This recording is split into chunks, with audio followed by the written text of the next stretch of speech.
कोपरगाव तालुक्यातील सांगवी भुसार येथील गोदावरी नदी पात्रातून सुरू असलेल्या अवैध वाळू उपशावर कोपरगाव तालुका पोलिसांनी धडक कारवाई करत 12,20,000 रुपयांचा मुद्देमाल जप्त केला आहे।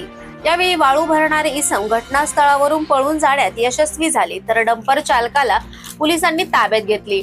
पोलिसांनी दिलेल्या माहितीनुसार 29 जून 2026 रोजी कोपरगाव तालुका पोलीस ठाण्याचे पोलीस निरीक्षक संभाजी गायकवाड यांनी सांगवी भुसार गावाच्या हद्दीतील गोदावरी नदी पात्रातून अवैध वाळू उपसा करून डंपर मधून वाहतूक केली जात असल्याची गोपनीय माहिती मिळाली होती।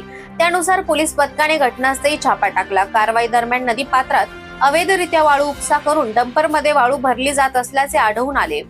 पोलिसांचे पथक पाहताच वाळू भरणारे इसम घटनास्थळावरून पळून गेले, मात्र डंपर चालकाला पोलिसांनी ताब्यात घेतले। चौकशीत त्याचे नाव आकाश दत्तू पिंक व 19 राहणार खेडले झुंगे, तालुका निफाड, जिल्हा नाशिक असल्याचे समोर आले असून डंपरचा मालक कुणाल उर्फ सोनू राहणार सिन्नर, जिल्हा नाशिक असल्याची माहिती चालकाने पोलिसांना दिली आहे।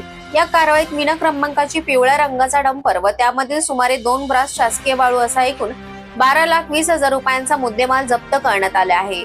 या प्रकरणी कोपरगाव तालुका पोलीस ठाण्यात गुन्हा क्रमांक 276/2026 अन्वये BNS कलम 303/2, 3, 5 तसेच पर्यावरण संरक्षण अधिनियम कलम 3/15 अंतर्गत गुन्हा दाखल करण्यात आला असून पुढील तपास पोलीस करीत आहेत। पोलीस अधीक्षक सुदर्शन मुमक्का, अपर पोलीस अधीक्षक श्रीरामपूर सोमनाथ वागचौरे, उपविभागीय पोलीस अधिकारी अमोल भारती यांच्या मार्गदर्शनाखाली पोलीस निरीक्षक संभाजी गायकवाड यांच्या नेतृत्वाखाली police Naik Pandurang Karavale, police constable Ambadas Wagh, Jaydeep Gavare, Ram Khartode आणि युवराज खुळे यांच्या पथकाने ही कारवाई केली आहे।